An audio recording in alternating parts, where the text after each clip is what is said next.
प्रेम से बोलिए श्रीमद् भगवद गीता भगवान की जय। श्री गणेशाय नमः। श्री गोपाल कृष्णाय नमः। चतुर्दशोध्याय गुणत्रय विभाग योग। श्री भगवान वाच परम भूय प्रवक्ष्यामि ज्ञानाना ज्ञानमुत्तम यज्ञात्वा मनय सर्व परासिद्धी वितो गता।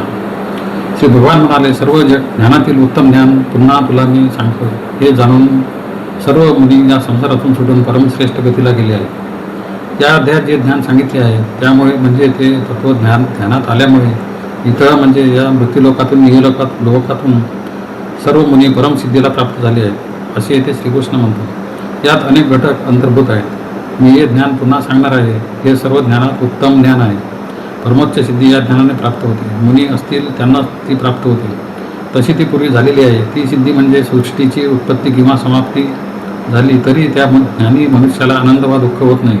तो मुक्त होतो.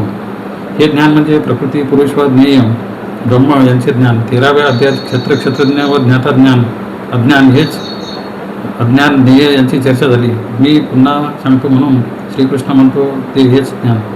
पण आता तपशिलात जाऊन तो सत्व रजोतम हे 3 गुण कसे बंधक होतात व त्यातून पलीकडे कसे जायचे, तसेच गुणातीत मनुष्य कसा असतो याचे वर्णन करीत आहे. अध्यात्मज्ञान हेच सर्व ज्ञानात श्रेष्ठ होय हा तर सिद्धांतच आहे. स्वभावोध्यात्म उच्यते असे म्हटले आहे व 13व्या अध्यायात अध्यात्मज्ञानाची व्याख्या श्लोक 5 ते 11 पर्यंत आलेली आहे. तेथे 34व्या श्लोकात हे ज्ञान प्राप्त झाल्यास साधक परमपदास जातात हे म्हटले आहे. परमोच्च सिद्धी म्हणजेच परमपद मोक्ष परमेश्वर स्वरूप होणे ब्राह्मी स्थिती प्राप्त करणे. मुनी म्हणजे गीतेत पूर्वी सांगितलेल्या विविध मार्गाचा अभ्यास करणारा साधक असा व्यापक अर्थ घ्यायचा. अध्याय 13 श्लोक 23 पासून 25 पर्यंत सर्व साधकांचा उल्लेख केला आहे. कोणी स्वतःमध्ये ध्यान करून स्वतःला पाहतात. कोणी पाहणारा आत्मा व दृश्य घटकही आत्मा अशा अद्वैताचा अभ्यास करतात. कोणी सांख्य मार्गाने, कोणी योग मार्गाने, कोणी कर्मयोगाने याची साधना करतात. हे सर्व साधक म्हणजे मुनी. श्रीकृष्णाच्या पूर्वी अनेक राजर्षी झाले होते. मनो, इक्ष्वाकू, सप्तर्षी, जनक, नारद, प्रल्हाद, ध्रुव आदी अनेक राजे ऋषी व साधक राजपुत्र असे होतेच. हा इतिहास अर्जुनाला माहीत होता म्हणून नामावली श्रीकृष्णाने सांगितली नाही. ती परासिद्धी म्हणजे जन्ममरणातून सुटका, हर्षखेदातून सुटका, कर्मबंधनातून सुटका. हे म्हणण्याचा उद्देश असा की अर्जुन हाही त्याप्रमाणे मुक्तीत राहील व कर्म करूनही अलिप्त राहील हे शक्य आहे असे त्याला पटवून द्यायचे होते. इदम ज्ञानमुपाश्रित्य मम साधर्म्यम् आगता सर्गेपि नोपजायन्ते प्रलयेन वितन्तिच.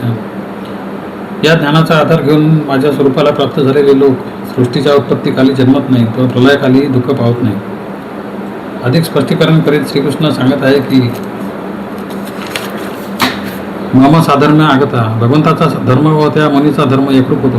म्हणजेच कर्म रहित असून जसा श्रीकृष्णाने अवतार घेतला पण त्याला जन्ममरणाचे दुःख नव्हते त्याचप्रमाणे त्या ज्ञानी मुनींना स्वतंत्रता प्राप्त होते. सामान्य मनुष्य सुखदुःखांनी क्षुब्ध होतो पण असे प्राप्त लोक क्षुब्ध होत नाहीत. आतापर्यंत गीतेत जे समत्व प्रतिपादन केले आहे तेच ते वेगळ्या शब्दात सांगितले आहे. 5व्या अध्यायात 19व्या श्लोकात इ हैव तर्जित सर्गो एषा साम्य स्थितमना म्हणून सर्गाचा व समत्वाचा उल्लेख केला आहे. 6व्या अध्यायात 22व्या श्लोकात म्हटले आहे यस्मिन स्थितो न दुःखेन गुरुनापी विचारले ते. त्यातले गुरुतर दुःख म्हणजेच या श्लोकात प्रलय म्हणून जो म्हटला आहे तोच होय. आता या ज्या ज्ञानाचा विषय चालला आहे ते पुढे सांगतो. मम योनिर्महद ब्रह्म तस्मिन् गर्भ ददाम्यहम संभव सर्वभूताना ततो भवती भारत. अर्जुना माझी तत्वता ब्रह्मरूप असलेली मूळ प्रकृती हेच सर्व भूतांचे उत्पत्ती स्थान आहे. त्या स्थानात मी माझे बीज पेरतो तेव्हा त्यापासून सर्व भूतांची उत्पत्ती सुरू होते. पिता परमेश्वर व माता म्हणजे महत किंवा ब्रह्म याचंच प्रकृती म्हणतात. बीज मीच आहे असे पूर्वी श्रीकृष्णाने म्हटले आहे. अध्याय 7 श्लोक 10 पहा. तेथेच 7व्या अध्यायातच श्लोक 6 मध्ये यतद्योनिती भूतानी असे दैवी प्रकृतीविषयी म्हटले आहे. तसेच प्रकृती स्वाम अष्टभ्य येथे भगवंताने प्रकृतीचा उल्लेख केला आहे. इथे पिता, बीज, माता व प्रजा यांची प्रतिमा स्पष्ट आली आहे. हे तत्व सर्वत्र सिद्ध आहे हे पुढील श्लोकात सांगितले आहे. सर्व योनिषु पंथेय मूर्तय संभवंती तासा ब्रह्मा महदेवनिरह बीजप्रद पिता. हे अर्जुना सर्व जीवकोटीमध्ये ज्या व्यक्ती उत्पन्न होतात ज्यांचे उत्पत्ती स्थान व्यापक प्रकृती हेच आहे व तेथे बीज स्थापना करणारा जनक मी आहे. एकाच जीवकोटीत नव्हे तर सर्वच जीवकोटीत जो जीवरूप सनातन वंश असतो तो ईश्वराचाच अंश बीज रूपाने ईश्वरच आहे हे येथे जास्त स्पष्ट सांगितले आहे. मूर्तय म्हणजे आकार, देह, व्यक्ती या प्रकृतीचे गुण क्षेत्रज्ञाला कसे कसे कसे बंधनकारक होतात ते या अध्यायात सांगितले आहे. सत्वम रजस्तम इति गुणा प्रकृती संभवा निबध्नती महाभाव देहिनाम अव्ययम. हे अर्जुना, सत्व रजवतम हे प्रकृतीपासून उत्पन्न होणारे 3 गुण निर्विकार आत्म्याला देहात बद्ध करतात.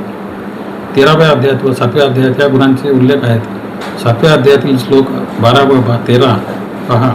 ये चैव सात्विका भावा राजस्तथा मसाच्यजे मत्त एविती तन्विती न त्वहम तेसु ते मही तिभिर्गुण मयर्भा वैरभी सर्वमिदं जगत मूर्त नाभिजानाती मामेभ्य परमव्ययम. 13व्या अध्यायात कारण गुणसंगोष्य सदसद योनी जन्मसू असे म्हटले आहे, तरच त्याच विषयाचा विस्तार इथे केला आहे. देही म्हणजे आत्मा, तो अव्यय आहे हे द्वितीय अध्यायात सांगितलेच आहे. अच्छेद्य, अव्यय, स्थाणू, अचल, सनातन असे सारे सांगून झाले. पण जेव्हा तो भ्रमाने 3 गुणांशी स्वतःला बद्ध मानतो तेव्हाच तो बांधला जातो. हे 3 गुण प्रकृतीतलेच आहेत असे म्हटले आहे व सर्व गुण मजपासून निर्माण होतात असेही म्हटले आहे. याचा समन्वय असा की भगवंत व त्याची प्रकृती एकच आहेत. त्यांचे ऐक्य व वेगळेपण हे कसे सापेक्ष आहे ते ओळखणे म्हणजेच ज्ञान होय. तत्र सत्व निर्मलत्वा प्रकाशक मनामयम सुखसंगेन बध्नाती ज्ञानसंगेन चालक. हे निष्पाप अर्जुना, त्या गुणापैकी प्रकाशक व निर्दोष असा हा सत्वगुण निर्मळ असल्यामुळे सुख आणि ज्ञान यांच्या संघाने जीवात्म्याला बांधतो. सत्वगुण कसा बंधनकारक होतो? सत्वगुणात मल नसतो, अर्थात तो स्वच्छ निर्मल असतो. तो प्रकाश देणारा आहे, म्हणजेच इंद्रियात व मनात ज्ञानाचा प्रकाश पडणारा आहे. तो आमय म्हणजे रोग दोष जेथे नाहीत असा असतो.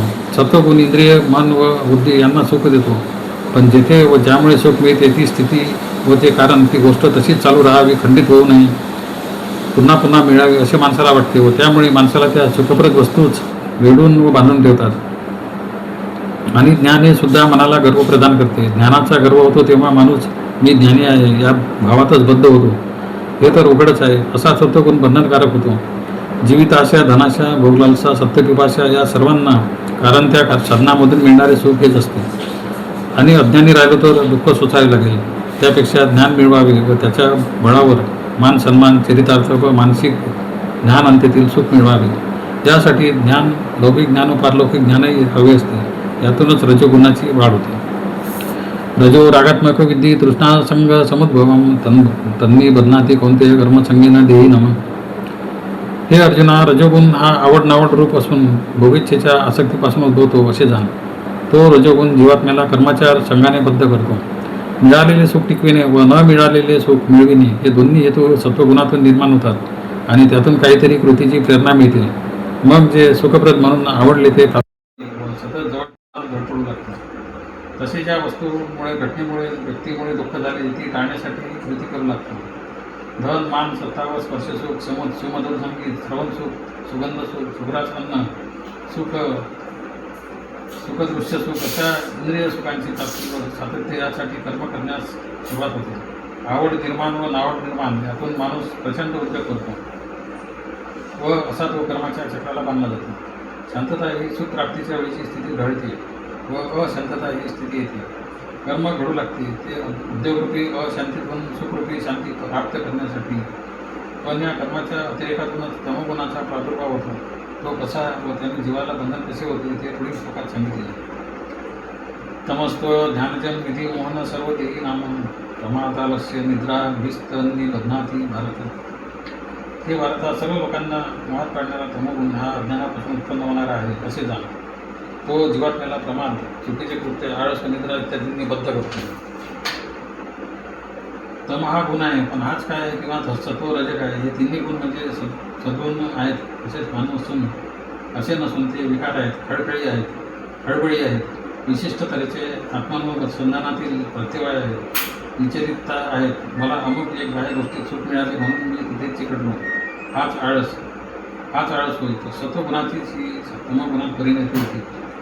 धडपडीचा कर्माचा अतिरेक केला की क्षणोक्षणी अपराध घडू लागतात, चुका होऊ लागतात, विहित कर्मात क्लेश होतात, म्हणून ते करण्याचे टाळले जाते. याप्रमाणे अनुचित कर्मे घडू लागतात हाही प्रमाद व त्यातून भोवतून निर्माण झालेले त्रासाने कंटाळून आजारी मनोरुग्ण किंवा देहरुग्ण होऊन निष्क्रिय निराश अमंगळ ओंगळ कोणी याही तमोगुणाचे. अज्ञानाने तमोगुणाचा जास्त परिपोष होतो. हे अज्ञान आत्मस्थितीचे असते, स्वहिताचे असते, नीच कर्तव्याचे असते, सुखी सरळ मार्गाने कसे राहावे याचे असते. पण मूळ आत्मानंद स्वरूपाचा विसर पडून जीव मूळ होतो, मोहग्रस्त होतो. थोडक्यात हे तिन्ही गुण कशातून उत्पन्न होतात ते पुढील श्लोकात आहे. सत्वसुखे सज्जयती रज कर्मानी भारत ज्ञानमावृत्तेतो तम प्रमादे संजयत्यतो. सत्वगुण सुखामध्ये, रजोगुण कर्मामध्ये व तमोगुण ज्ञानाला जपून प्रमादामध्ये उत्पन्न होतो. सुख संवेदना ही नैसर्गिक अनुभूती आहे व तिच्यातूनच मनाला आणि देहाला येणारी स्वस्थता, ज्ञान, तेज यातून जी स्थिती जीवनात उत्पन्न होते तोच सत्वगुण. कर्मे सतत करीत राहण्यातच रजोगुणाचे प्राबल्य वाढते व आत्मज्ञानाला आव्हान पडते तोच तमोगुण. या त्रिविध गुणांची प्रकृतीच्या ठायी होणारी अभिव्यक्ती जीवात्मा आपली म्हणतो व मी किती सुखी आहे, माझे ठीक चालले आहे सत्व, मला उद्योग केलाच पाहिजे, मी किती उत्साही कार्यकर्ता आहे, उद्यमशील आहे रज, व मला काय उद्योग करून करायचे आहे म्हणून आळसात झोपा काढण्यात आयुष्य घालून गेले तम. हे तिन्ही प्रकृतीचेच पैलू देधार जीवाच्या आधाराने व्यक्त होतात. मीपणा, अहंकार हाच यांचा आधार असतो. एका वेळी यापैकी कोणता तरी एक गुण इतरांना व्यापून आपलाच प्रभाव जास्त दाखवतो.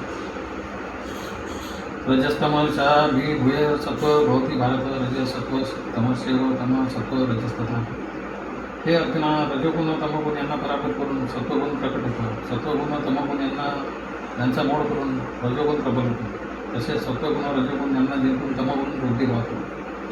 हे गुण कसे कार्यशील होतात ते आपण आकृतीच्या सहाय्याने पाहूया. सत्वगुणी मनुष्यातही रजस्व तमस यांचा अंश असतोच. पूर्ण सत्वगुणी मनुष्य जगात सापडणार नाही. तसा केवळ रजोगुणच आहे, त्यात सत्व व तमाचे अंशच नाही असेही नसते. केवळ तमोगुण आहे व सत्वरज नाहीत असे नसते. तर कोणता तरी एक गुण अन्य दोघांना व्यापून किंवा विशेष प्रभावशील न होऊ देता नांदत असतो. सत्वगुण रजोगुण तमोगुण, रजोगुण सत्वगुण तमोगुण, तमोगुण सत्वगुण रजोगुण, अशा प्रकारे गुणत्रय परसापेक्ष स्थूलमानाने समजून घेता येते. सर्व द्वारेषु देहेष्विन प्रकाश उपजायते ज्ञान यदा तदा विद्याद्विरुद्ध सत्वमित्युतः. ज्यावेळी या देहात सर्व इंद्रियात प्रकाश तेजस्विता उत्पन्न होतो व ज्ञान उत्पन्न होते त्यावेळी या देहात सत्वगुणाची वाढ झाली असे समजावे. मनुष्याच्या अंगी सत्वगुण वाढलेला आहे हे कसे ओळखावे याची गुण सांगतात. देहाला सर्व द्वारे आहेत ती कोणती व प्रकाश म्हणजे काय, ज्ञान म्हणजे काय. द्वारे म्हणजे दोन डोळे, दोन कान, दोन नागपुड्या ही मुख्य प्रकटद्वारे आहेत व मनुष्याचे आणि उतरती दोन द्वारे अप्रकट झाकलेली आहेत. त्या द्वाराच्या ठायी प्रकाश उत्पन्न होतो म्हणजे काय. प्रकाश म्हणजे तेज, उजेड. पण येथे अर्थ त्या द्वाराचे कार्य पूर्ण सवेतन क्षमतेने निरामय सशक्त रीतीने चालणे अर्थात दुःख, कृती, ज्ञान, रसन, त्वचा या ज्ञानेंद्रियातून उत्पन्न ज्ञान प्राप्त होते. हे सत्वगुणामुळेच. हे होण्यासाठी आहार, विहार, विचार सत्वगुणीच असणे आवश्यक असते. हेही पुढे व 17व्या अध्यायात सांगितले आहे. लोक प्रवृत्तीरारंभ कर्मणा नशम स्पृहा रजस्येतानि जयन्ते विरुद्धे भरतर्षभा.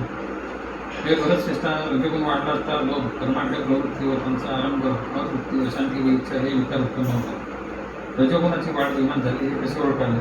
मनुष्याचा आवेग जास्त वाढतो, पैसा जमावा, भौतिक वस्तू जमाव्या, वारंवार सुखचैनीत वेळ घालवावा, नवीन कामे अंगावर घ्यावी, एक काम पुरे होते नव्हते तो दुसरे काम सुरू करावे, धांदरीने गडबडीने एकाच वेळी अनेक कामे सुरू असावी, वेगाने चालावे, भराभर बोलावे, काम केल्याशिवाय शेण पडू नये, कामाची अतोनात हौस असावी, क्षणात हे तर क्षणात ते हवेचे वाटावे, मनाची चांचल्य चिंता हे समोर दिसेल ते आपल्याला हवे असे वाटावे, मोठमोठ्या कल्पनांची मनाने खेळत बसावे, व्यवहारात धरसोड करावी, हे सगळे रजोगुणी माणसाच्या ठिकाणी दिसते. रंगामध्ये शुक्र पांढरा रंग सत्वगुणाच्या द्योतकर, तांबडा, गडद निळा, गडद पिवळा, सिंदरी, लाल, नारिंगी हे रंग रजोगुणाचे निर्देशक असतात. गडद काळा, परवा, जांभळा, निळा, हिरवा हे रंग सत्व व तम यांचे मिश्रण दर्शवतात. स्वरात व रागदारीतही सत्व, रज व तम या गुणांचा रसभाव सापेक्ष प्रभाव असतो. सर्व सामाजिक जबाबदारीचे कामे, मोठमोठे उद्योगधंदे, शास्त्रीय उपकारक शोधकार्य, बांधकामे, उत्सव, समारंभ, राजसत्ता अभियान या कार्यात रजोगुणाचे प्राबल्य असते. देवातही त्रिगुण भेद असतात. अप्रकाशो प्रवृत्तीश प्रमादो मोह यवच तमस्यतानी जयंती विरुद्ध करून अर्जुन. हे करून नंदना अर्जुना, तमगुणाची वृद्धी झाली असता अज्ञान काही करू नये असे वाटणे, कर्तव्यात चुका आणि मूढपणा हे दोष उत्पन्न होतात. तमोगुणाच्या लक्षणांचा उल्लेख आहे आधी आलाच आहे. अप्रकाश म्हणजे अज्ञान, अप्रवृत्ती म्हणजेच आळस, प्रमाद म्हणजे अयोग्य अनुचित चुकीचे कार्य घडणे, मोह याचा एक अर्थ वस्तू हव्याचा वाटणे व दुसरा अर्थ पुत्र भार्या बंधू स्वजाचे परिवारस्थ यांच्याविषयी किंवा कोणत्याही वस्तूविषयी किंवा कोणत्याही वस्तू व्यक्ती कल्पना यांच्याविषयी ममत्वाने कर्तव्यभ्रष्ट होणे. अर्जुनाला ममत्वाने अशा प्रकारचा मोह उत्पन्न झाला होता. तमोगुणाने माणूसच नव्हे तर समाजही अधिगतीला जातो. यदा सत्वे प्रवृत्ते तो प्रलय यती देवृत तदुत्तम विधा लोका मला प्रति पद्धती.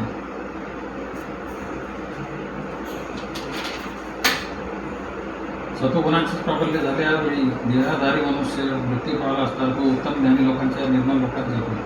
जिवंतपणी आयुष्यात या 3 गुणांच्या प्रमाणे माणसाचे जीवन कसे घडते व दिसते ते सांगून झाले.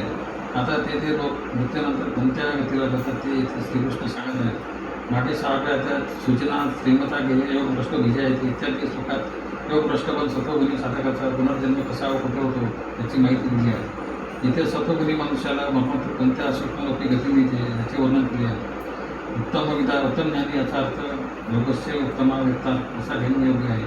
योगित्तमा म्हणजे 12व्या अध्यायात सांगितलेले भक्तवत. अम्लान म्हणजे ज्या सूक्ष्म लोकात वाईट विचारांचा बल नाही असे सूक्ष्मलोक. लोक याचा इथे अर्थ जन माणसांचा समुदाय असा नाही तर जागा स्थल असा आहे. यापुढील 15व्या श्लोकात पुनर्जन्माचा उल्लेख आहे. त्या संदर्भाला धरून या श्लोकातील लोकांनी याचा अर्थ घेतला तर पुन्हा जो जन्म मिळतो तो ज्ञानी लोकांच्या समेतीत मिळतो असा भावार्थ घेणे प्रशस्त ठरेल. रजसी प्रलय तत्वा कर्मसंगीसु जायते तथा कलीनस्तमसी मूढयोनिषु जायते. रजगुणाच्या उत्कर्षात मरण आले असता कर्मासक्त अशा मनुष्य लोकात त्याचा जन्म होतो आणि तमगुणात वृत्ती पावला असता पशु आणि मूढ योनी तो जन्म पावतो. या एकाच श्लोकात रजगुण जीवात वाढला असता व तमोगुण वाढला असता मरण आले याचा अर्थ जगाचा प्रलय नव्हे तर देहपात एवढाच आहे. तर ती माणसे कोणत्या लोकात जातात किंवा पुनर्जन्म कोणत्या प्रकारचा मिळतो ते सांगून टाकले. या संग्रहात येणारे लोकच पृथ्वीवर बहुसंख्या आहेत. भरपूर कर्म करावे व कर्माचे भरपूर फल भविष्यासाठी तयार करून ठेवावे हीच रजोगुणी माणसांची प्रवृत्ती असते. होडीचा मध्यभाग बंद असतो व ती दोन्ही बाजूची निमुळती असते. तसेच जगात या गुणांचे प्राबल्य आहे. सत्वगुण हा होडीच्या एका टोकाला तर रजोगुण हा दुसऱ्या टोकाला आणि मधला रुंद भाग रजोगुणाचा. समाज काय किंवा सामान्य संसारी मनुष्य काय त्यांच्या जीवनात कर्मप्रवणता जास्त असेल तर त्याची अधिक उन्नती होते. असे म्हणता येईल की सत्वगुणाचाच केवळ आश्रय घेऊन मोक्षप्राप्तीची सुद्धा उपासना करणं शक्य नाही. सर्व धर्माचरणाला सुद्धा रजगुणाचा भक्कम चेतन गुण लागतो. रजगुण म्हणजे तपश्चर्यातील कर्म ते नसेल तर जप व्रत तीर्थयात्रा इतकेच काय यज्ञ परोपकार ध्यान धारणा या गोष्टीही शक्य होणार नाहीत. असे तमगुण वाढलेला असताना जर माणसाला मरण आले तर तो पशु पक्षी स्वापद आणि मूळ जीवकोटीत जन्माला जातो असे श्रीकृष्णाने पुढे सांगितले. कर्मणा सुकृतस्या व सात्विकं निर्मलं फलं रजसस्तु फलं दुःखं ज्ञानं तमसं फलं. पुण्यकर्माचा परिणाम ज्ञानमय व सात्विक असतो, परंतु राजस कर्माचा परिणाम दुःखकारक व तामस कर्माचा परिणाम अज्ञान हाच असतो असे सांगितले आहे. सत चित्त आनंद अशा विविध गुणधर्माचे हे विश्व बनलेले आहे व सत्वगुण हे सत्स्वरूप धरले तर हालचाल चेतना चित हे सत्वगुणाचे स्वरूप होय. तमोगुणाचे आणखी एक लक्षण म्हणजे स्थिरता जडता व आकृतीतील सुंदरता. तमोगुण हा आनंद स्वरूप मानतात, कारण आनंदात असताना मन व शरीर नवीन काही शिकत नाही. इथे एक प्रकारे जड होते. असो इथे या श्लोकात सुकृतकर्माचे फल सात्विक व निर्मल होते व रजगुणाचे फल दुःखप्राप्ती हे असते. तसेच रजगुणाचे फल ज्ञानमय असते असे सांगितले आहे. अहो या शब्दाने भूतकाळापासून ते सर्व लोकांना होतेच व गुरुजनांचे ते पूर्वीपासूनचे म्हणणे आहे असे दर्शविले आहे. उत्तम आहार, योग्य व्यायाम, मर्यादित विहार, चांगला शुद्धप्रद विचार यांनी शारीरिक आरोग्य, बल, प्रसन्नता व मानसिक स्वास्थ्य या सर्व गोष्टी प्राप्त होतात. अति खाणे, तीव्र रसयुक्त खाणे, अति कष्ट, अमर्याद उपभोग, मग मत्सरादी तीव्र विकारयुक्त विचारांनी काही मानसिक दुःखच प्राप्त होते. मूर्खपणाने वाढणे, बदल न खाणे, आळस यांनी अज्ञानातूनच वाढते. ज्ञानप्राप्तीसाठी रजोगुणाचा आश्रय घेऊन उद्योग करणे, बुद्धीचा उपयोग करावा लागतो. हे तर तमोगुणाच्या जड आळसयुक्त जीवनात घडत नाही.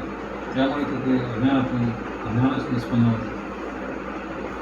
सत्वा सज्जा येथे ज्ञान रजस्व लोभ प्रमादमो तमसो भवतो ज्ञान मिळवते. सत्वगुणापासून ज्ञान उत्पन्न होते. रजोगुणापासून लोभ व तमोगुणापासून प्रमादमो उत्पन्न होतात व अज्ञानही उत्पन्न होते. येथे मागील विषयात पुढे विस्तारला आहे. ज्ञान हे सत्वगुणाचे फल आहे. त्याचप्रमाणे ज्ञान असेल तर मनुष्य तमसोमा ज्योतिर्गमय प्रमाणे सत्वगुणाची साधना विकास करेल. रजोगुणाने लोभ वाढतो. त्याचबरोबर लोभाचा उद्भव झाला की रजोगुणाची वाढ होते. कारण लोभामुळे मनुष्य स्थिती सोडून गती स्वीकारतो. प्रमाद घडतात ते तमोगुणामुळे. जरी घडत असले तरी रजोगुणाची हालचाल धडपड उद्योग असल्याशिवाय प्रमाद घडत नाही. इथे कारण व कार्य यांना परस्परानुप्रवेश आहे. मोहाचे तसेच आहे. मोहामध्येही काहीतरी कार्य करण्यास मनुष्य ममतेने प्रवृत्त होतो. ती प्रवृत्ती रजोगुणाची असते. आपण या तीन गुणांचे मिश्रण नीट समजून घेणे आवश्यक आहे. केवळ एकाच गुणाचे अस्तित्व आहे व दुसरे दोन गुण नाही असे आढळणारच नाही. मरणोत्तर व्यथेची जी माहिती किंवा निर्देश 15व्या श्लोकात दिला आहे तेच विवरण पुढील श्लोकात आणखी दिले आहे. ऊर्ध्व गच्छन्ति सत्वस्था मध्ये तिष्ठन्ति राजसा जगन्य गुण वृत्तिस्था अधो गच्छन्ति तमसा. सात्विक आचरणाचे लोक वर म्हणजे उच्च देवलोकात जातात. राजस आचरणाचे लोक मध्यम मनुष्य लोकात राहतात आणि निकृष्ट असतात आमचे वृत्तीचे लोक अधोगतीला जातात. त्या श्लोकाबरोबरच आधीचे 14-15 श्लोक आणि अध्याय 8 मधील 23-24 श्लोक ज्यात शुक्ल कृष्णगतीचा उल्लेख केला आहे त्यांचा एकत्र विचार करावा म्हणजे तेथे वर्णन केलेली गती व ही गती यांना समन्वय होईल. ऊर्ध्वमध्ये अधो हे 3 शब्द प्रत्यक्ष आपल्या दृष्टीने स्थल सापेक्षतेने वर मध्ये व खाली अशा अर्थाचे नाहीत, तर मनुष्याच्या मनाची विमल स्थिती, मिश्र स्थिती व पूर्ण मलिन स्थिती यांचे दर्शक आहेत. नान्य गुणेभ्य कर्तार यदा द्रष्टानु पश्यति गुणे भेस्य रणवेती मद्भाव सोबी गच्छति. गुणेभ्येन अन्य कर्तार यदा द्रष्टानु पश्यति गुणेभ्येच परम सत्व व्यक्तीचा मद्भाव आधी गच्छति. गुणाखेरीज दुसरा कोणी करता नाही असे जेव्हा द्रष्टा म्हणजे उदासीनपणे पाहणारा पुरुष समजतो आणि तिन्ही गुणांच्या अत्यंत पलीकडे असलेले तत्व ओळखतो तेव्हा तो माझ्या स्वरूपाला प्राप्त होतो.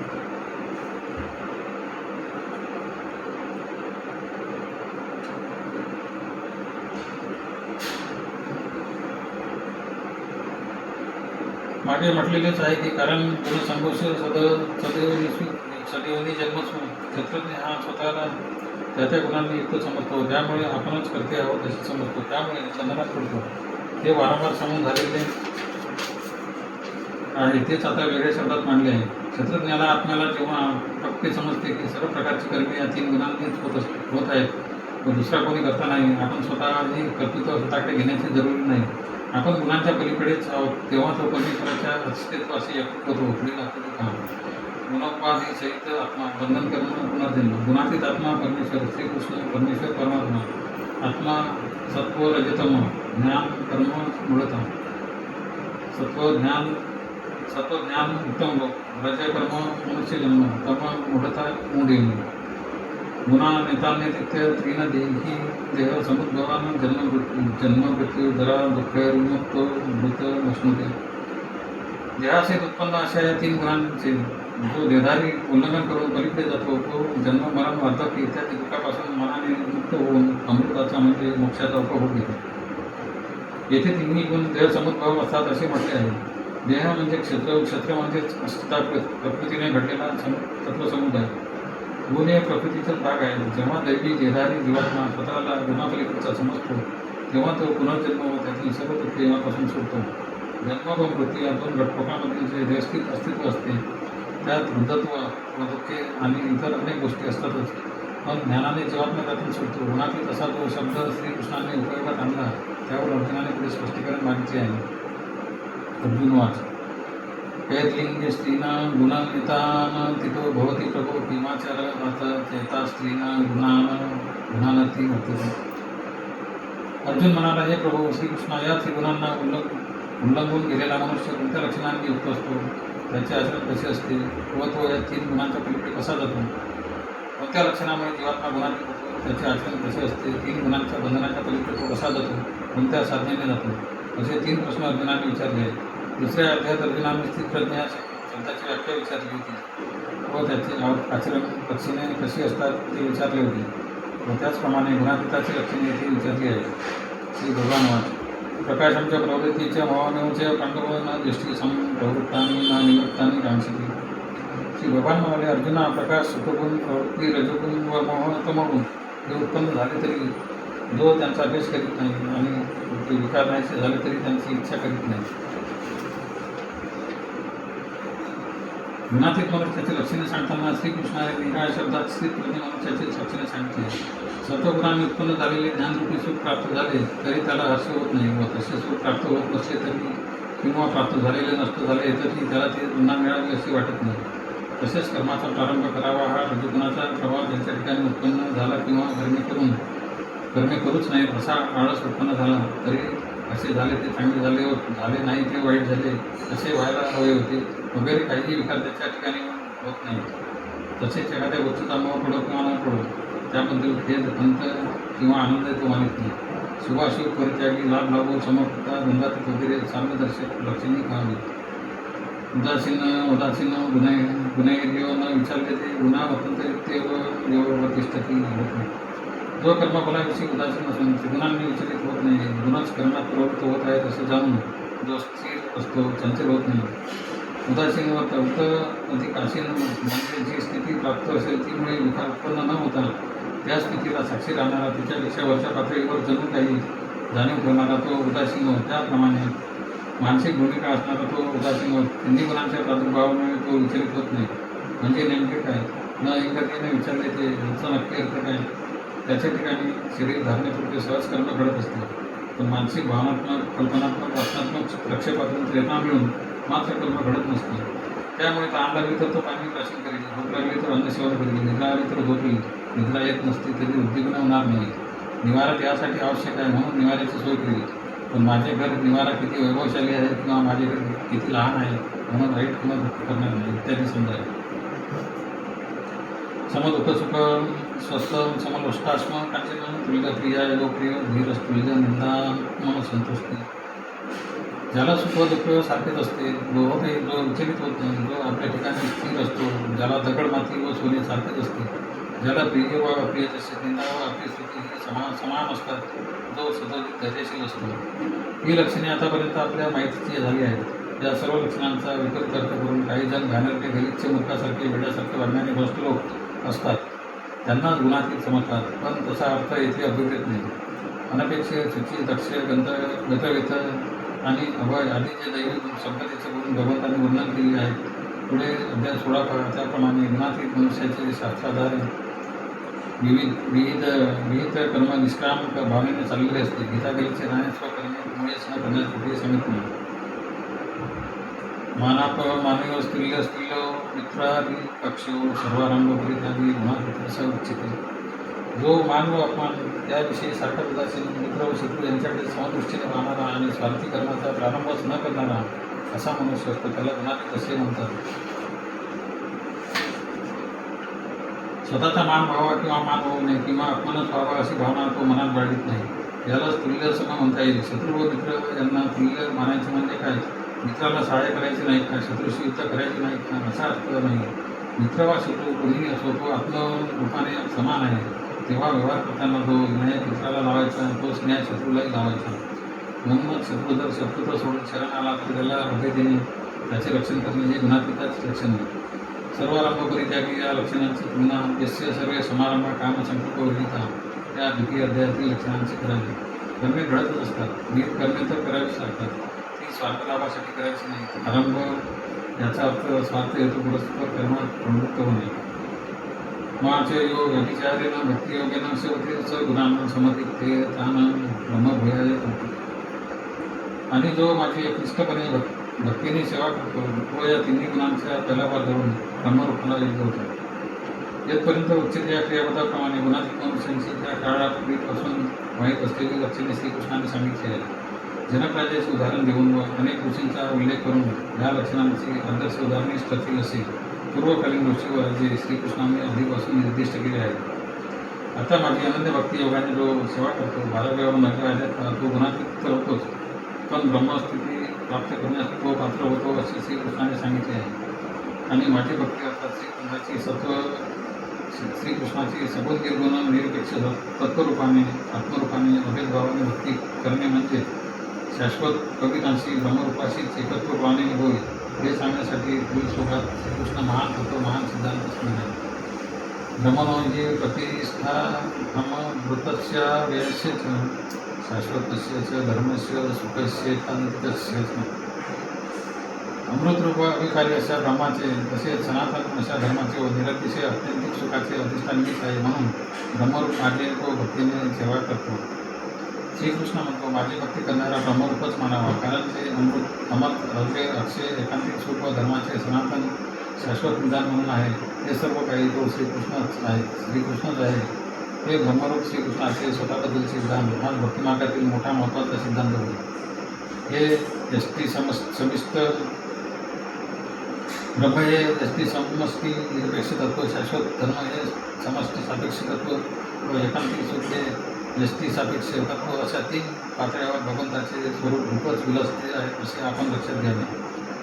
इथे श्रीमद्भगवद्गीता सुपनिषद ब्रह्मविद्याय लक्षाचे श्रीकृष्णाचे संवादे गुणत्रय विभाग नाम चतुर्दशोध्याय.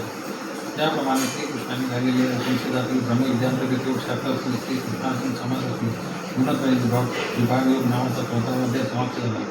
गुणत्रय विभाग योग नावाच्या 14व्या अध्यायातील भाष्य समाप्ती श्रीकृष्णार्पण असतो.